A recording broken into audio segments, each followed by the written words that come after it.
আল্লাহর হাবিবের উপর দুরূদ পড়া, পড়েন সাল্লাল্লাহু আলাইহি ওয়াসাল্লাম। আল্লাহর হাবিবের উপর দুরূদ পড়তে হবে দোয়া শুরুতে, মাঝে কিংবা শেষে। যদি আল্লাহর হাবিবের উপর দুরূদ না পড়েন, ওই দোয়া কবুল হবে কুল্লু দুআইন মাহজুব মাওকুফ বাইনা সামাই ওয়াল আরদ হাত্তা ইউসাল্লা আলাইয়া। আল্লাহর হাবিব বলেন, জীবনে যত দোয়া করছো আমার উপর দুরূদ না পড়লে আকাশ জমিনের মাঝখানে এটা পেন্ডিং হয়ে থাকে। কি হয়ে থাকে? পেন্ডিং শব্দটা কি আপনাদের কাছে অপরিচিত নাকি? মেসেজ করছেন বন্ধুরে, মোবাইলে টাকা নাই, মেসেজটা কি হয়ে থাকে? পেন্ডিং। তো দোয়া করছেন, দুরূদ পড়েন নাই, পেন্ডিং। আজকে রাত্রে যে ইচ্ছা মতো আল্লাহর হাবিবের উপর দুরূদ পাঠিয়ে দিবেন। যত দোয়া পেন্ডিং হয়ে আছে সব আরশে উঠাই দিবে কে? দোয়া কবুলের সর্বশেষ শর্ত হচ্ছে মুওয়াফাকাতুদ দোয়া বিদাওয়া। দোয়ার সাথে দাওয়া লাগবে।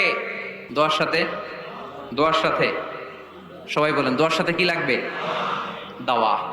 দোয়া করলেন, আল্লাহ পরীক্ষায় ফার্স্ট হওয়ার তৌফিক দান করো। লেখাপড়ার সাথে কোনো খবর নাই, একেবারে ফার্স্ট হয়ে যাবেন। অনেক সময় মাহফিল শেষে অনেক বাবারা কলম নিয়ে আসে আমার কাছে।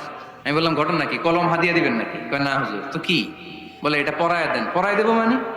আমার ছেলের পরীক্ষা, আপনার এই ফু দেওয়া কলম দিয়ে পরীক্ষা দিলে গোল্ডেন এ প্লাস। আমি কই পড়াশোনা না করলে ডবল জিরো। ঠিক কিনা? আগে পড়াশোনা করতে হবে, তারপর দোয়া চাইলে ওই দোয়ায় কাজ হবে। ঠিক কিনা? এটাই ইসলাম।